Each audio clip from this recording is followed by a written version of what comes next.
Jason Bermas here with yet another good old walk and talk with the Doggins. And we're going to be talking JFK, we're going to be talking RFK Jr., and we're also going to be talking, man, I hate this camera. Hate it. It's supposed to be a good front-facing cam. Look how shaky that is. It's awful. Terrible. Oh well. Anyway, why are we talking about all those subjects? Because on my nightly show over at AM News, I was able to interview Dick Russell. And Dick Russell's a really interesting guy.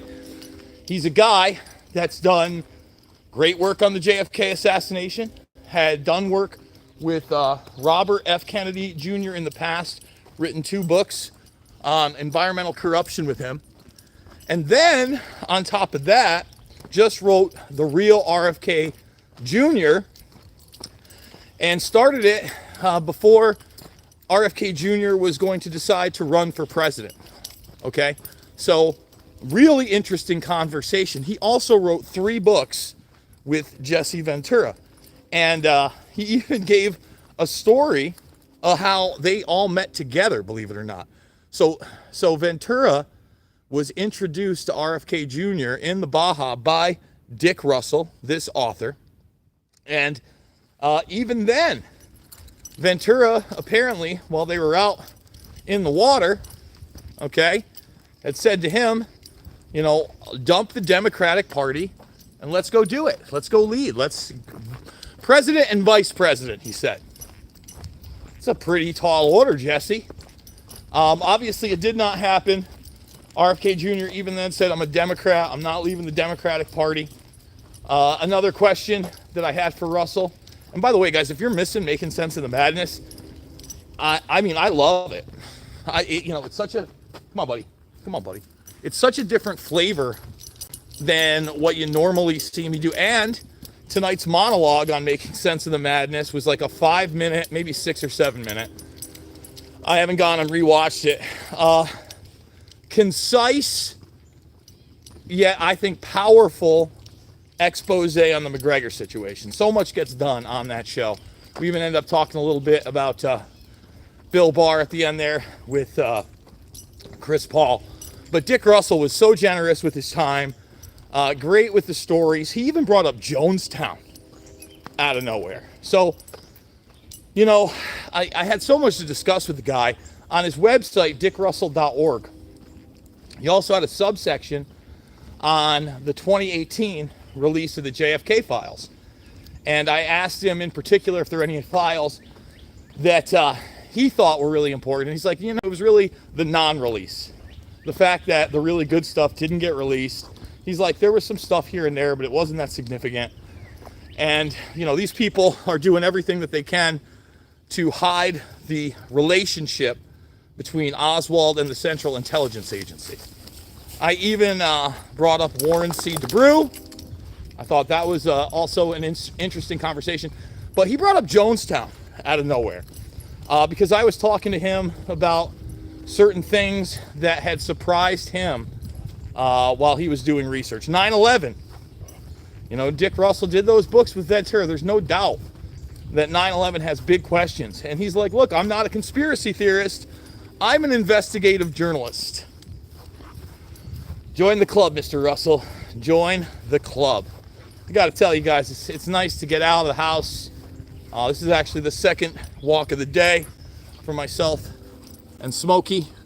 I can't... See, like when I hold it here and up like that, it actually looks pretty good. I can't recommend getting out of the house, getting sunshine, and doing just even a little bit of exercise like we're doing right now enough. Look, your mental health, in many regards, starts with your physical health. And no one, believe me, I got a reminder of this over the weekend. No one gets to choose when they go. You know, I got a text message on Sunday from one of my very good friends, one of my fraternity brothers, somebody now that really for almost 25 years we've been very close. And he texted me about basically this other guy that I know that actually built my first PC. How we doing, sir? Good, good, good. Thank you. Yours as well. Come on, buddy. Come on, Smoke. Let's go. Let's go. Come on. No. Hey, no. Nope. Come on. Nope. So he texted me about this guy, and I got to tell you, it's rough because I know that this is his best friend growing up, like his ultimate best friend. This guy's around my age, 46 years old, and I just get the text, Matt is dying. And I'm like, oh my God, what's going on? Now, not only was, he, the guy that built my first PC and an acquaintance, but even when I was down in InfoWars in Texas, he and my buddy went out with me. We actually went out to the famous Coyote Ugly Bar, all those things. Matt is dying. And I'm like, oh my God, what happened? And he's like, well, obviously he didn't take care of himself physically, but he's in the last stages of liver disease. And on Friday he was conscious, and today on Sunday, he's not. And what was really hitting my buddy home hard, I mean, he just, the past few years, he's lost both of his parents. I get it, we're in our middle ages. There's gonna be, more funerals than weddings, they say, at this point. But he goes, we all went out together on St. Patrick's Day. Everything seemed normal. He's like, 3 weeks ago, he had something happen. He actually went to the doctors in the hospital, and they told him he was fine 3 weeks ago. They ran tests. They said everything was okay. 3 weeks passed, and then all of a sudden he has this episode, and that's it. And then he says, he went to the hospital, and he was there when he was gone, when he died. That's not easy. I mean, that's something, it's like, I love my friends, man. I mean, who knows if I'd be able to do that. Tearing up just thinking about it. It must have been just insanely difficult. And he's like, he's lying there, and he's just a number to these people. Oh, he's got diabetes. He should have known it. Well, as a number to these people, they also did all these things that didn't seem to be necessary. Pad the bill. And if you don't think that type of thing happens, again, you're not really paying attention to the world. So, tomorrow, I'll be live again over at ampnews.us at 6 p.m. Eastern. Remember, it's 9 to 11 a.m. Eastern for the RVM show. And we'll continue to do it. I also did the Union of the Unwanted with Ricky Varandas and company. I was waiting on Tripoli. He never made it. I only did stay for about 45 minutes. But I'll be probably posting that in the next couple of days as well. We had some conversations, deep ones, about the medical industry and field. So, once again, guys, thumbs it up, subscribe, share, watch the documentary films. I think that they stand the test of time. Right, Smoke? Right, Smokey? They stand the test of time. And they are important tools, just like Dick Russell's books are important tools.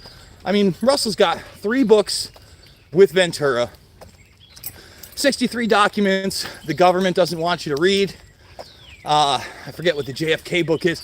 I think it's The Government, and the government was behind the murder of JFK, something like that. DickRussell.org. But my films, Shade the Motion Picture, Invisible Empire, and New World Order Defined, Fabled Enemies, and Loose Change Final Cut are free and available. And I want you to watch them. I want you to share them. And if you want to support this broadcast, you can do so in the links down below, whether it be buying me a coffee, a direct PayPal, through Rockfin, or going to redvoicemedia.com/uncensored for those 2 extra interviews every week. And this week's interviews include Ricky Varandas and Frank from Quite Frankly. Last week, Ryan Christian, The Last American Vagabond.